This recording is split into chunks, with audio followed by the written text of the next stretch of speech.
In this next example, I'm going to build a Celtic cross from an existing project, which is available on the examples folder on the CD.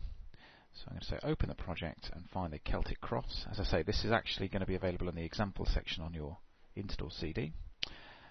Select open and let's take a look at the model.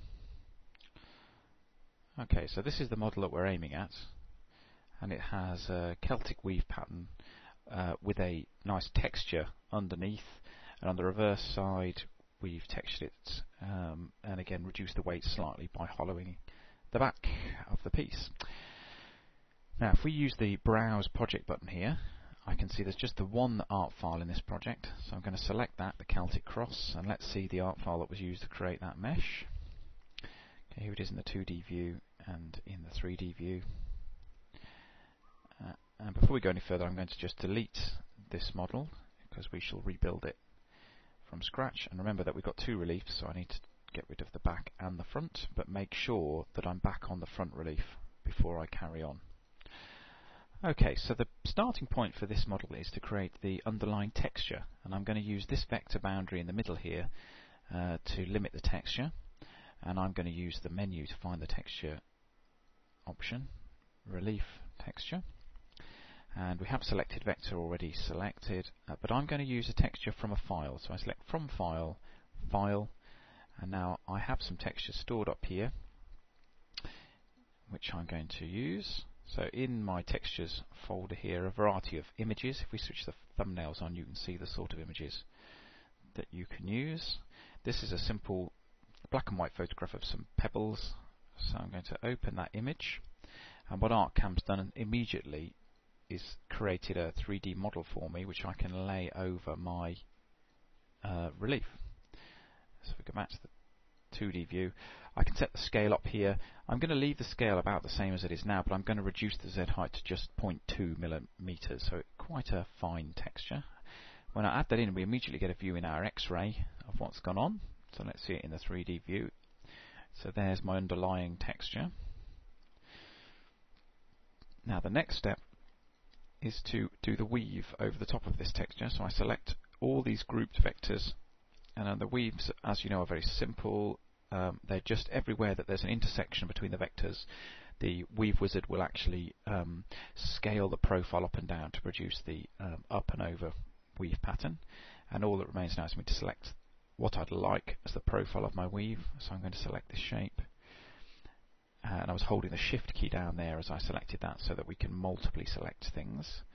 Now I go into the weave wizard, use the default settings here, which is relative to cross section of 2 and using the 40% for the underpass, but I need to select merge highest at this stage because I don't want it to be added to the texture. I want it to merge through the texture we created earlier.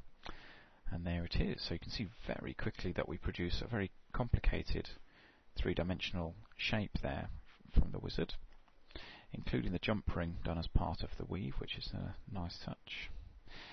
Okay, but the whole thing's a bit thin. If we look again in the 3D view, we can see that at the moment it's a little bit thin, and I want it to be a couple of millimeters thick when it's cast, so I'm going to add a millimeter of thickness by selecting the outer shape here, and I simply say 1 millimeter and add it on. So we add a 1 millimeter thickness. Okay, and as always, the front relief only represents this infinitely thin top surface, so I need to create a second relief to represent the back surface for this piece. So I'm going to go into the 2D view here, make the back current, so that's a blank at the moment, select that inner shape, and the first thing I'm going to do is just add a little bit of height to it because this will hollow out the back slightly.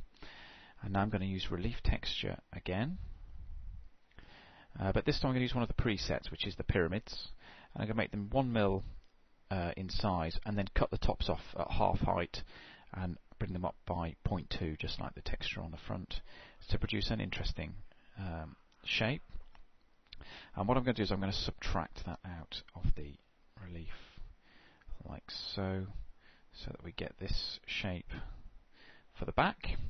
And now all I need to do is add my resultant back and front to the master model as a single assembly. So I select Add to Master. It's given the name already, which I'm perfectly happy with, so I just say Next. And when it's finished triangulating, I'll get the opportunity to look at that piece, and if I'm happy with it, I can accept it. And because there's an existing piece of the same name already in the project, I'll be asked whether I wish to overwrite the existing model. It takes a few seconds, then it's done, and I can just twiddle that and check that I'm happy with the finished result, which I am. So I just click Accept. It says, do I want to replace one that already has that name? And I do, and I also wish to save the model. So my Celtic Cross assembly was added successfully, so I can close this art file down, which has also been saved, and here we are with the completed piece.